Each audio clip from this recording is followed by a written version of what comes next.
Հանուն Հոր և Որդու և Ոգու Սրբո, ամեն։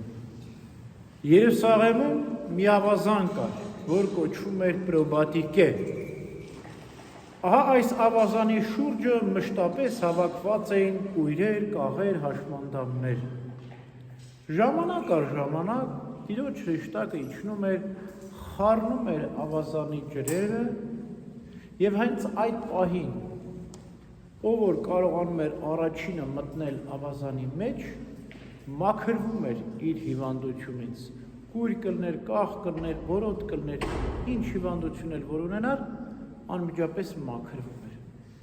Եվ քանի որ ժամանակ առ ժամանակ և ոչ միշտ էր այդ իրադարձությունը տեղի ունենում, ուստի միշտ հավաքված էին ժողովուրդը, ով որ ճարպիկ էր լինում, առաջինն էր մտնում ավազանի մեջ,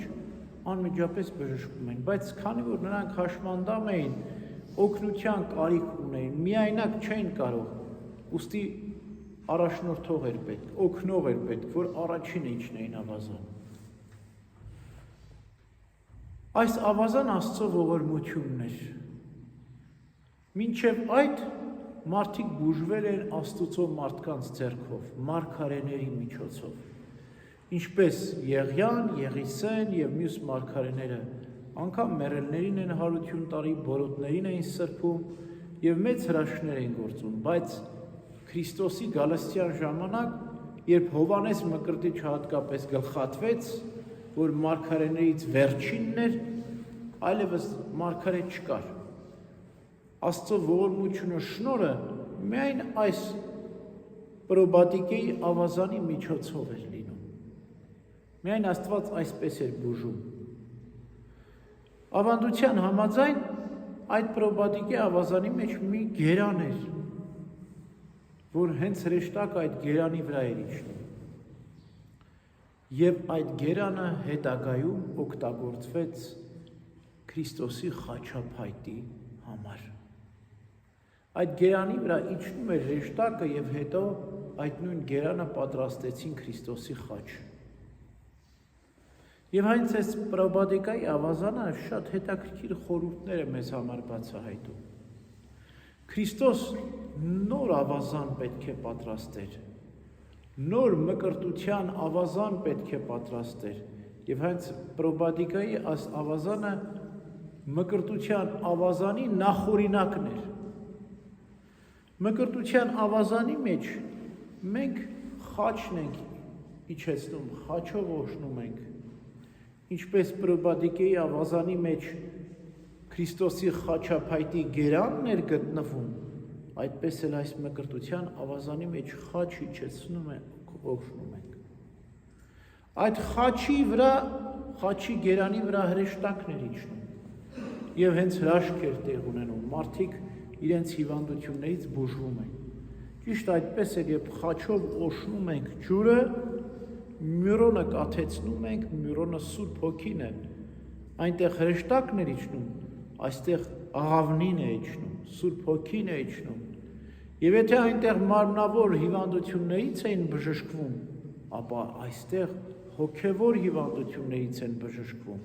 մաքրվում են թե ադամական մեղքից և թե ներգործական մեղքերից, թե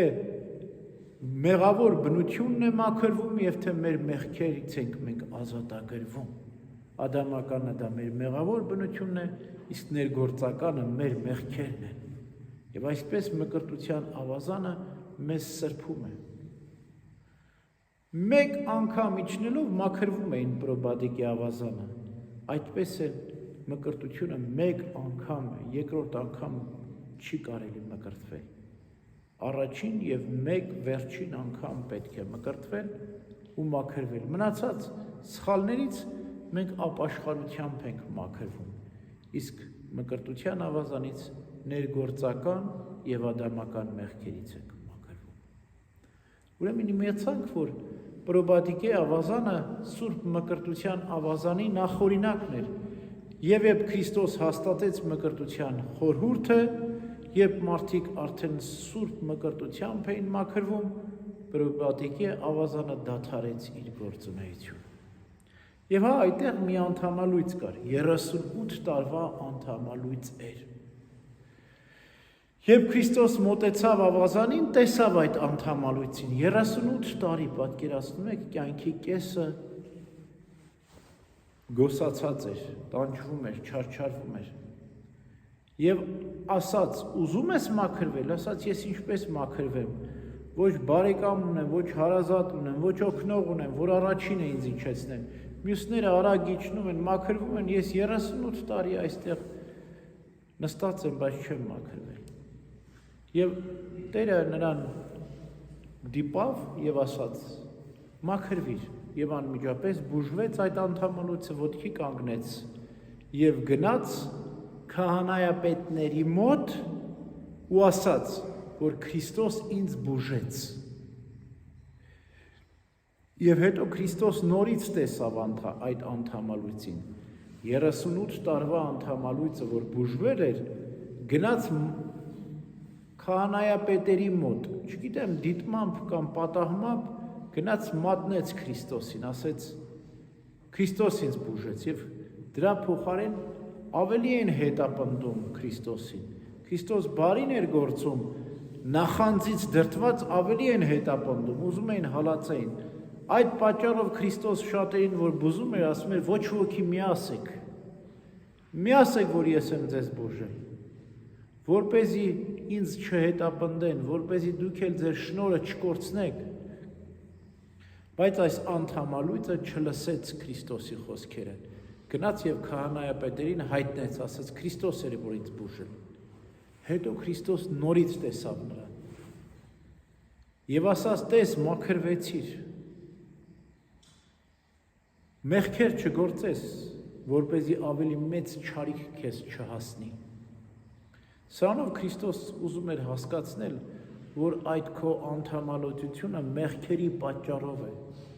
եղել, եւ քանի որ դու բժշկվեցիր, ազատագրվեցիր նաեւ մեղքերից, այլևս նոր մեղքեր մի գործիր, որպեսզի ավելի մեծ պատժի չարժանանաս։ Այս խոսքը ոչ միայն անդամալույցին է ուղղված, այլ մեզ է ուղղված։ Երբ որ մենք սուրբ մկրտությամբ եւ ապաշխարությամբ մաքրվում ենք, մեղքեր չպետք է գործենք, որպեսզի մեզ ավելի մեծ չարիք չպատահի, ինչպես այս անդամալույցին պատահեց։ Ավանդությունն ասում է, որ այս անդամալույցը 38 տարվա գնաց քահանայապետի մոտ ծառա դարձավ։ Եվ չանցած մի քանի ժամանակ Քրիստոսին բերեցին քահանայապետի մոտ եւ անդամալույցը տեսավ եւ ճանաչեց Քրիստոսին եւ ասում են, որ առաջին ապտակը հենց այս անդամալույցը Քրիստոսին տվեց։ Քրիստոս հենց սրա մասին էր ասում, որ տես, այլևս մեղք չգործես, որ ավելի մեծ չարիք քեզ չլինի, այսինքն դու Աստծո շնորհը ուրացար, քեզ բժշկողին ապտակեցիր։ Նարեկացին սրա մասին մի գլուխ ունի եւ ասում է, որ հետագայում այս անդամալույցը